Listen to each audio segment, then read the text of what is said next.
Hey everyone, welcome back to another review. This is Hold Your Breath. Directed and written by Karrie Crouse, co-directed by Will Joines. It was released on Hulu in the USA and Disney in the UK on the 3rd of October. The story takes place in Oklahoma, 1930s. A young mother is haunted by the past and becomes convinced that a mysterious presence in the dust storms is threatening her family.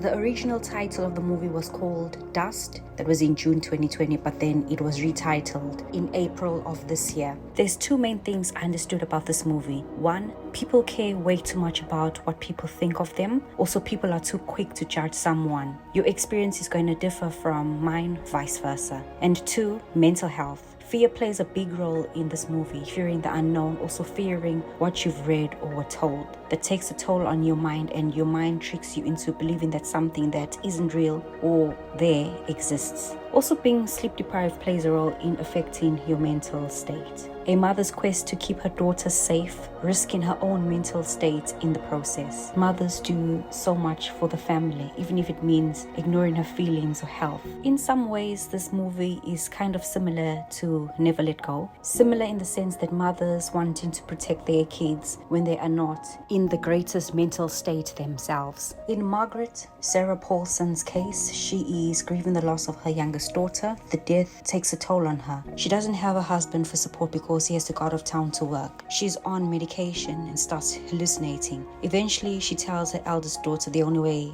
they'll be okay is if they are dead. So she wants to commit a murder-suicide. Her daughter outsmarts her and Margaret dies in the dust storm. As always, I'd love to see the background. What led her up to this point where her mental health just started spiraling out of control. The acting was good. I feel like the storyline lacked a lot. It keeps going back to the death of a child, but not saying how she died. Was the death Margaret's fault? Did the child die of natural causes, or was the dust the cause of the death? Not really sure. I wish they could just brush up more about that just to make things clear. Also, the man that's supposedly haunting them. There was a real man, but to be honest, I don't even know if there was a real man. There was a man who came to live with them and said that he was a pastor, but it turns out that he wasn't. Was she just hallucinating this guy? They did read a story about the gray man who can sort of possess human bodies. It probably was real and she just became possessed. It was a good movie. It was very interesting